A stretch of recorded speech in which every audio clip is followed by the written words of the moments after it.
riêng rồi, không ở với chung nữa. Ở riêng á? Vâng ạ. Hay là ở riêng? Tại vì bây giờ ba cứ tức là ba có quyết định năm nay là ba lấy vợ mới mà ba phải làm nhà riêng. Nó lấy vợ thì em lấy gì đi? Em á? Ly hôn đi. Sao, nhưng mà nếu mà thế thì phải có cái số điện thoại để cho anh liên lạc chứ.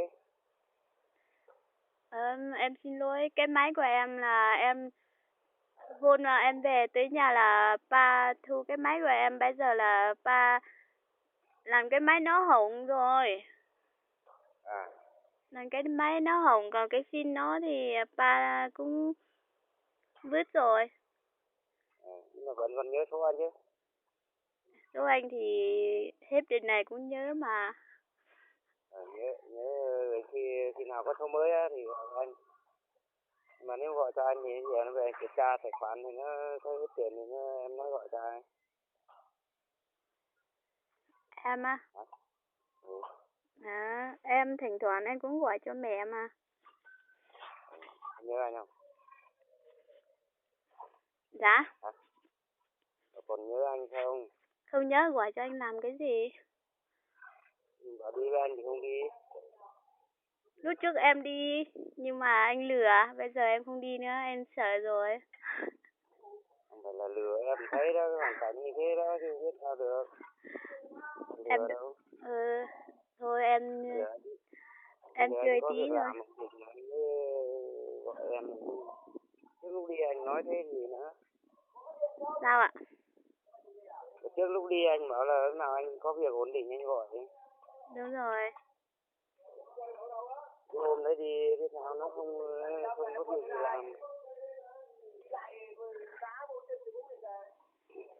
Giờ đang làm rồi, có việc làm rồi, nếu mà chưa sao được thì đi vào đây cho anh. Ê, hôm trước anh nói là anh về rồi mà.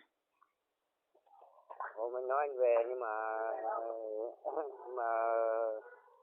không về nữa. Sao lại không về?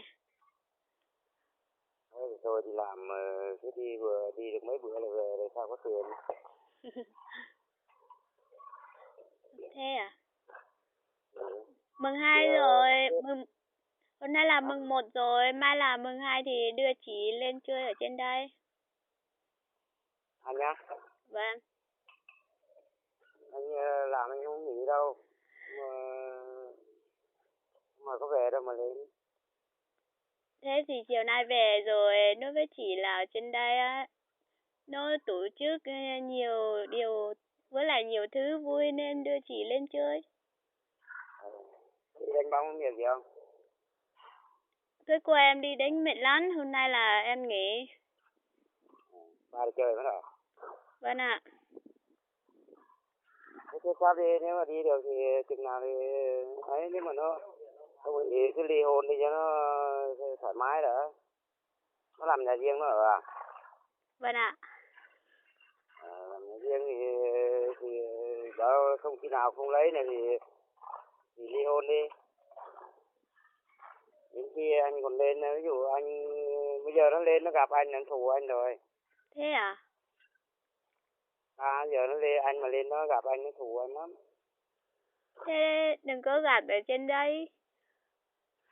Thì gặp ở dưới, nhưng mà bữa nào anh về anh gọi. Em có số điện thoại anh gọi xuống đi chơi nhá. Anh đưa chị lên Mường Lát thì gặp nhau đó. Lên Mường Lát thì cũng được. Bây giờ anh bữa nào chắc là anh cũng phải lên anh lấy lương rồi mà. Rồi. Đã có lương đâu. Em có gặp thằng gì nhỉ? Anh Liên hả? Liên không? Rồi, dạo này em không có thời gian để qua đó. Nếu mà em có gặp nó. Không, bây giờ cũng chẳng. Hả? Từ giờ tới giờ em không gặp anh ấy. Ngô xong chưa? Sao ạ? Bẻ ngô xong chưa? Xong rồi. Nhiều không? Nay chắc có. Cũng không nhiều lắm đâu mà. Cứ thì chừng nào nếu mà quyết định đi được thì gọi anh. Không thì bữa nào anh lên thị trấn anh gọi ra thị trấn chơi. Rồi. Em phải có số điện thoại chứ em có anh gọi đâu có được. Khi nào anh lên rồi em mới xuống nhá. Anh về nào anh lên thì lên chắc anh phải lên anh lãnh lương chứ anh lương nó không có đưa về trường. Vâng, em hiểu. Mà gần Tết bây giờ thì không về được đâu. Phải đang làm mà. Vâng. Thế bây giờ nghỉ chưa? Mà cái chỗ trước đó là giờ lại khóa mất à? Không biết là ba để đâu nữa. Lại cắt mất à? Vâng ạ. Thôi xem số khác đi nhé. Vâng. Đừng gọi nhiều nữa về anh kiểm tra tài khoản nó lại thấy hết nó nói chuyện với anh. Anh sợ à? Nhưng mà anh vẫn nhớ em đó. Nhớ lắm chứ bây giờ biết làm sao rồi, bây giờ hoàn cảnh nó như thế thì anh đâu có dám nói gì. Vì hôm đó là đúng điều kiện nó như thế đó em thấy rồi đó. Giờ là tiền nó không đưa mà trong cái đó kêu em đi vô đây không có việc gì. Giờ cái thằng đó nó kêu em mà dẫn được cái chị mà bảo là lấy chồng 6 năm mà không có con á, có đi thì vô đây ông lấy làm vợ đó. Ai? Ông đó là quê anh ấy mà. Chắc là anh chắc. Hả? Em... Ông bữa đó anh vô anh nói ông ấy bảo tiếc quá mẹ. Bữa là không biết vì gọi điện cho ông thôi chứ không phải gọi cho ông. Thế à? Ông ấy bảo tiếc, bảo sao ông bảo nó vô đây. Bảo vô đây có gì cho nó làm đâu mà vô rồi nuôi, không có tiền nuôi người ta chứ anh nói thế.